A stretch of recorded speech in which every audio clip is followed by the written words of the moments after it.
Now excited to be joined by a very special guest. It is ESPN's David Hale. David, you went from covering a court case to going to the NCAA tournament the same weekend. That kind of just explains the state of college athletics right now, does it not? Um, yeah, it's funny that the highlight might be the wrong term to use, but the highlight of the court case, there was a moment where the ACC's lawyers said something to the effect they were talking about the grant of rights and wording within the ACC's constitution and the grant of rights, and said something to the effect of like, when this was written, we never would have imagined we'd be suing one of our own league members, and the judge just goes, and yet here we sit. And that is exactly kind of where things are right now. There's no rhyme or reason or logic to most of this. It's just the life of being around college sports anymore. Let's talk about this lawsuit right now and all the lawsuits, I guess I should say, with Florida State, Clemson, the ACC. You were there last week. As you laid out, the ACC has this lawsuit against Florida State, while Florida State basically wants the details of this ACC media contract with ESPN because very clearly Florida State wants to get out of the ACC. Clemson wants to get out of the ACC. They don't want to be restricted by the grant of rights, and that's what all lost in all this jargon. That's what everybody on that side wants. What was your main takeaway from this hearing besides the desire for both parties to want to have jurisdiction in their own respective states? Yeah, so to back up a little bit, there's effectively four different lawsuits right now. One from Clemson in the state of South Carolina that is basically suggesting that the grant of rights shouldn't be enforceable. One from Florida State in the state of Florida, which alleges a bunch of things, but largely is about the grant of rights being enforceable. And then two countersuits effectively from the ACC, one against each of those in Charlotte, North Carolina, that basically is asking a judge to uphold the grant of rights and suggest that you can't even challenge it. Within the grant of rights, within the multimedia contracts, it says you are not allowed to challenge the grant of rights even. So all of that had nothing really to do with what happened on Friday. We will get to those things theoretically somewhere down the road, but we're still a ways away from actually having lawyers arguing in court over the grant of rights. This right now is, to your point, largely a venue discussion.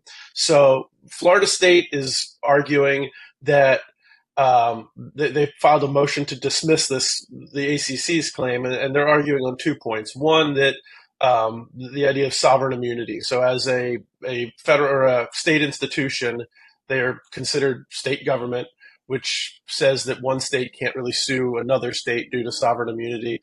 There's a lot of law that suggests that probably won't hold up. The other issue, which I find sort of interesting, is that they said basically there's a race to the courthouse situation. Whoever files first gets preference usually. And the ACC against Florida State filed first. Clemson actually filed before the ACC's countersuit in that. So that'll be interesting to see how those two might play out differently. But the ACC knew Florida State was going to have this Board of Trustees meeting that was going to vote to sue the ACC. And so they got in front of it by filing first. What they didn't do is take a full vote of their league membership to sue Florida State. They suggest that they didn't need to do that because what they were doing was going to court to essentially ask the court to maintain the status quo as opposed to changing anything significant. Florida State points out that within the ACC's constitution, it says you need for any sort of to initiate meaningful litigation against anyone, including a league member, you would need to get a 2/3 majority vote of the league membership first, which the ACC didn't do. If they didn't do that, then they're saying that the ACC doesn't have standing to have filed that lawsuit the day before Florida State, which would move the date of the lawsuit being filed to when they took that vote, which would put Florida State first, which would give them some you can see how ridiculous the whole conversation is. But the long and short of it, basically, it comes down to, are they going to try this case in Florida or in North Carolina? And the difference there is basically North Carolina is seen as slightly more favorable to the ACC, both for locality reasons, but because that suit is basically asking the judge to affirm the grant of rights, say yes, a grant of rights is a legally binding agreement. In Florida, they're thinking that's a slightly better venue for Florida State, and they're asking there's XYZ reasons why they should not be held to the grant of rights. What's fascinating, really, as we get further into this, nobody has ever challenged a grant of rights in a court of law before. And so there's not a lot of legal precedent here. So each step along the way, as sort of minutia as it seems, is creating, I think, a little bit of a playbook for what this might look like, because certainly if Florida State or if Clemson is able to extricate themselves from a grant of rights one way or another, there are a lot of ripple effects that go beyond the ACC. Certainly other ACC schools might follow, but this could have a lot of ripple effects for just the way that sports media marketing and other media marketing deals come about, because the grant of rights is it's a separate document from the media rights agreement, but they're so intertangled because it's basically an insurance policy for the networks that the schools that you're signing up to broadcast will still be a part of this deal for the length of the deal. And in turn, an insurance policy for the schools that they're going to get this money. Yeah. Regardless of performance. And it's not like, oh, you have to win a national championship. You have to get to the college football playoff in order to get this money. And that's kind of the main point and why schools want this insurance policy in the first place. But I get the Florida State part of it, where they're going after the ACC by saying, well, you're by simply trying to say you're maintaining status quo and then not getting, the majority of the league or the 2/3 vote. Florida State's like, there's no way you would get the 2/3 vote from the league to be able to do this. Is that kind of the ground that they're trying to stand on in this, and why they're saying that the ACC is acting like too independently in this case, or is that kind of off base? I think it's a little off base. They did take a vote in January subsequent to the initial to the lawsuit filing. So, and at that point, cat's out of the bag. So, I think it's a lot of this is very interesting because there's no, Clemson and Florida State have, I should say, this sort of sounds like stupidly splitting hairs, but neither has said we want to leave the ACC. This is about leaving the ACC. They are basically, it's like telling your wife, like, I'm not looking to get divorced. I'd like to talk to some divorce attorneys about how much it costs to get divorced. It's probably the end of the marriage either way, but there is sort of a line of demarcation there. There's a little bit of like, everybody who is still in the league needs to protect their asses a little bit too. So a lot of people have suggested, like, wait, if Florida State and Clemson leave, that's the end of the ACC. Well, it would certainly be the end of the ACC as we know it, but there's a lot that is still up in the air beyond just the grant of rights. So, even if the league, assuming the league doesn't dissolve, whoever leaves is going to pay something. We're arguing about how much they're going to pay, but they're going to pay something. And that something could be a lot. Florida State's attorneys suggested that if they were to leave the league today and get no relief in court from the grant of rights or the exit fee, you'd be looking at somewhere north of $550 million. Now, let's say two teams do that. You're looking at splitting up more than $1 billion among the remaining teams. So there is an incentive for the teams that aren't trying to leave tomorrow to stick this out and see what kind of a check they get as a parting gift. And then we kind of see where things go from there. Couldn't, in theory, the ACC do what the Big 12 did? Just have a commissioner who understands, hey, look, this is happening. This is how we're going to be able to rework our two big schools in the conference leaving, and let's find a way to be able to make this work. There's more than enough in play. Like, what would that look like, do you think, if that were to happen? And if, however, if it was exit fee or no exit fee, and if it's just FSU and Clemson no longer in the ACC, like, what does that part look like then on the ACC? Like, what would be the pursuit? So I'll try to answer that as simply as I can, and then maybe we can touch on some of the bigger picture ramifications of that. The big difference between what happened with the Big 12 and the ACC is, and why the Big 12 was much more amenable to negotiating with Oklahoma and Texas, is when that decision was made for them to leave to the SEC, there was 3 years left on their grant of rights, and they stayed for 2 of them. True. So they basically bought out 1 year of the grant of rights. The ACC's grant of rights runs through 2036, so there's 12 more years on that deal.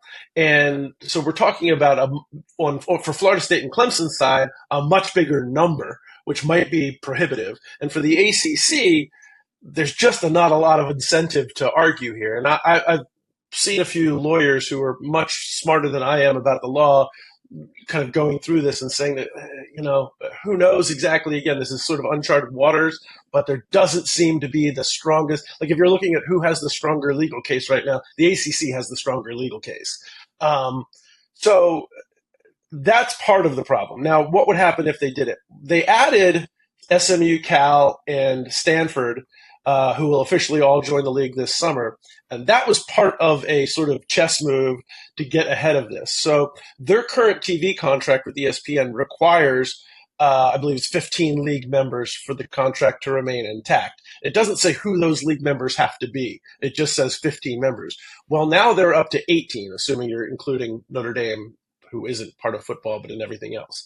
So they can afford to lose two or even a third team and still have the TV contract that they have, no problems. And that's ESPN's locked in with them through 2036, the same as supposedly those other teams are.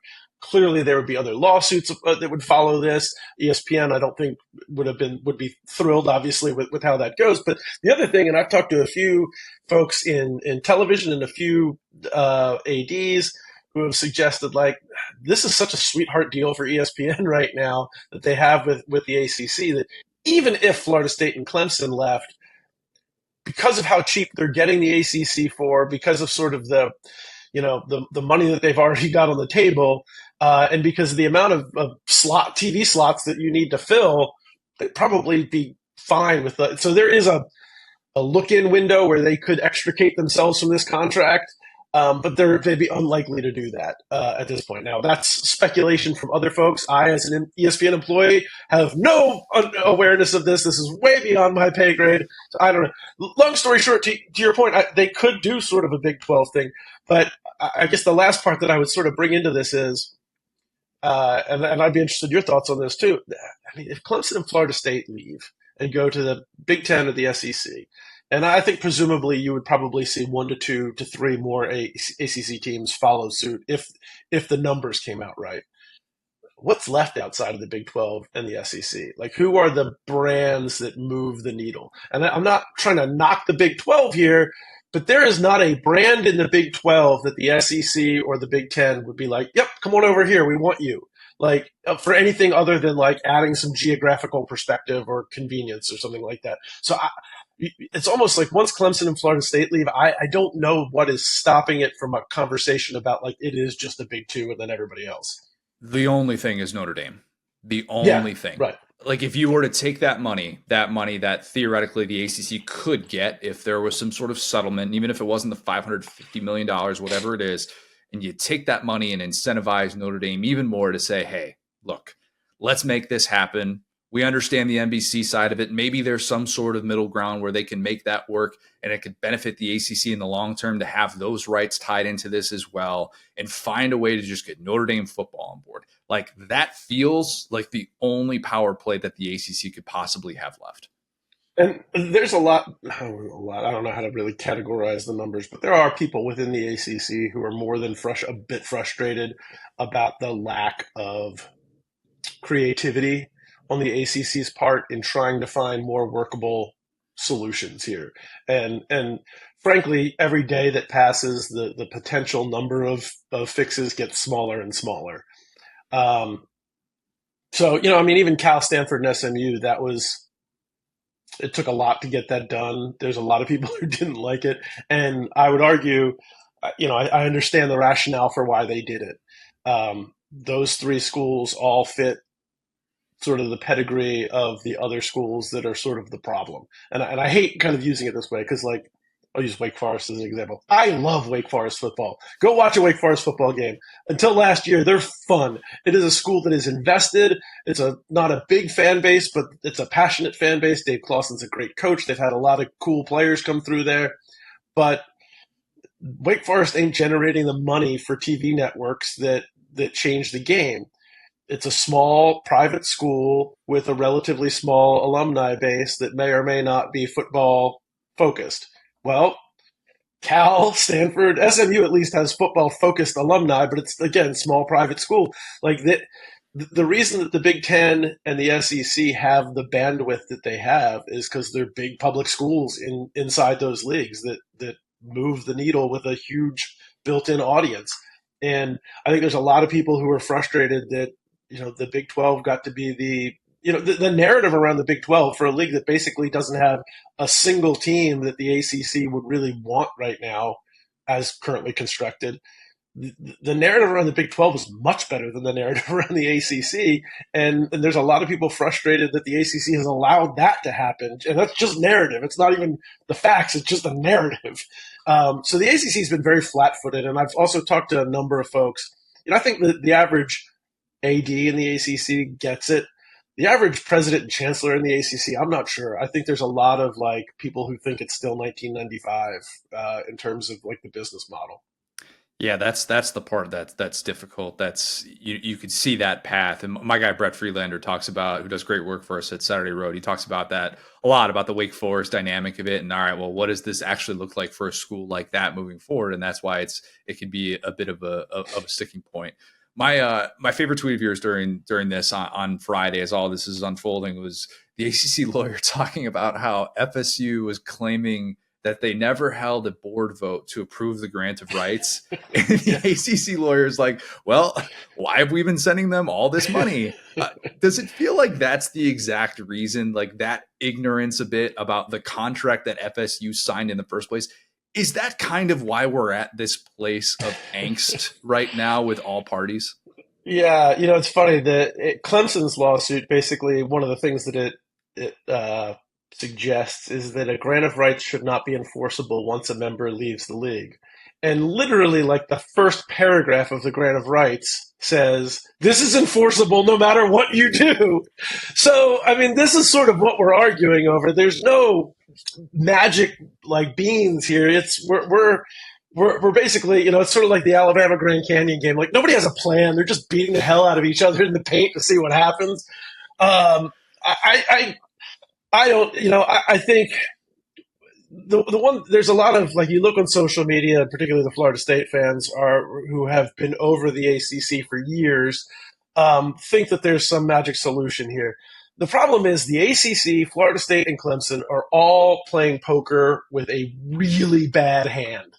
And they're all trying to figure out a way, how can I win with one of my favorite Simpsons lines is the royal sampler. It's you got a little of everything and none of it's good.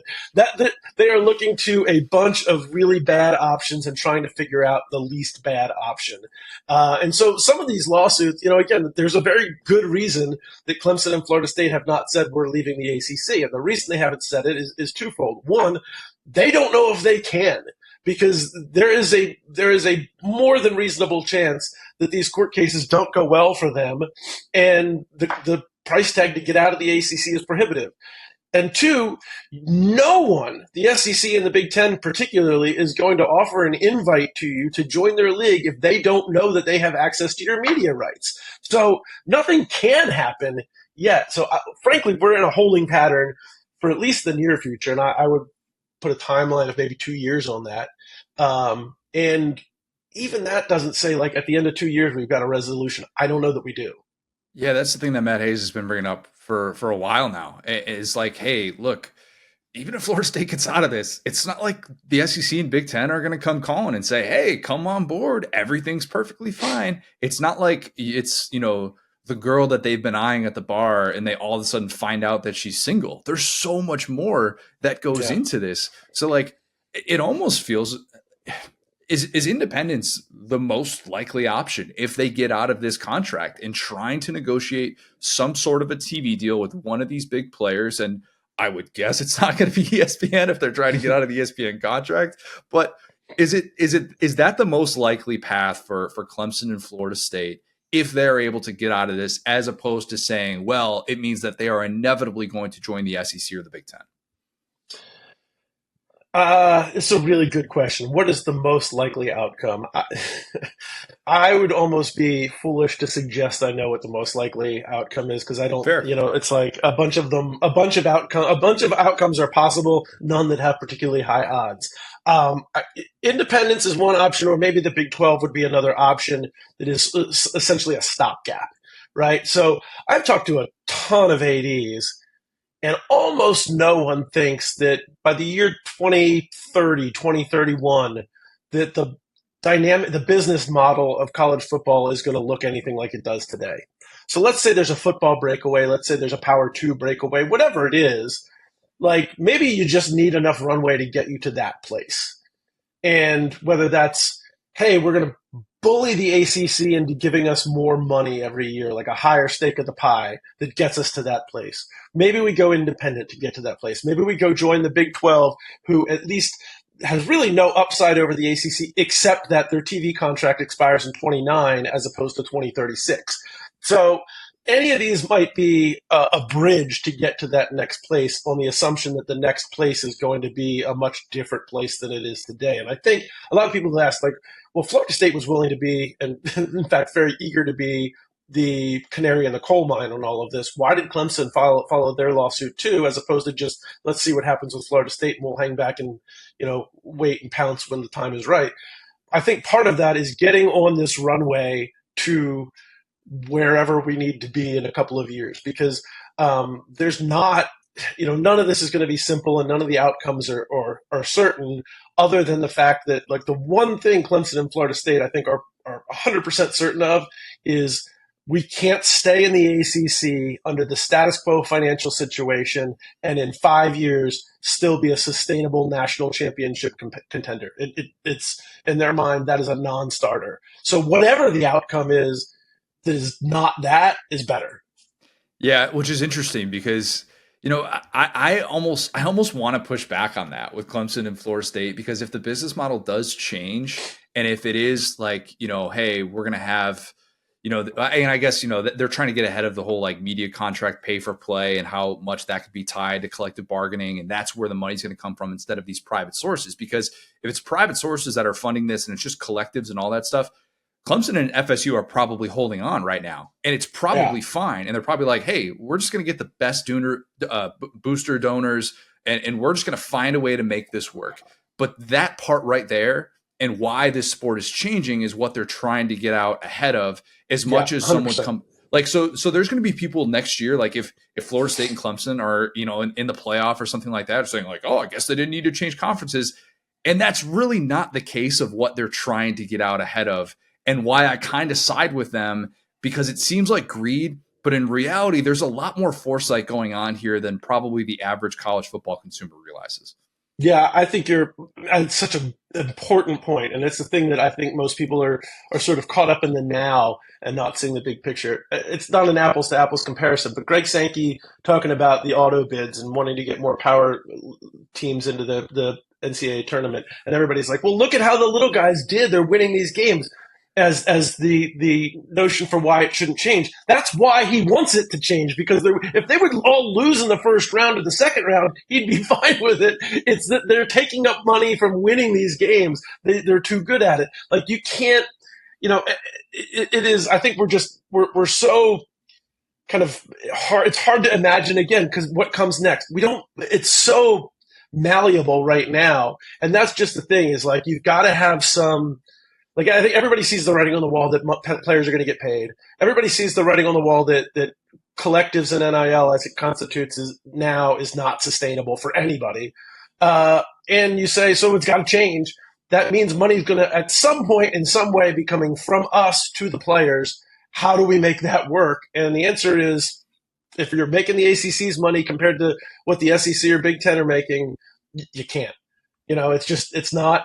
If they have twice as much revenue coming in, they're going to effectively be able to pay players twice as much. And what player is going to be like, yeah, let me take half to go play for Florida State when I could go play for Florida for twice as much? Like, it's not reality. There's such great irony in Clemson being at the center of this, of like the Dabo culture and stuff like that. Like, Clemson's involved in this lawsuit because they're realizing that they actually do need the money, and it's not just the Clemson culture that's going to bring kids there, in the 2020s decade. It's fascinating.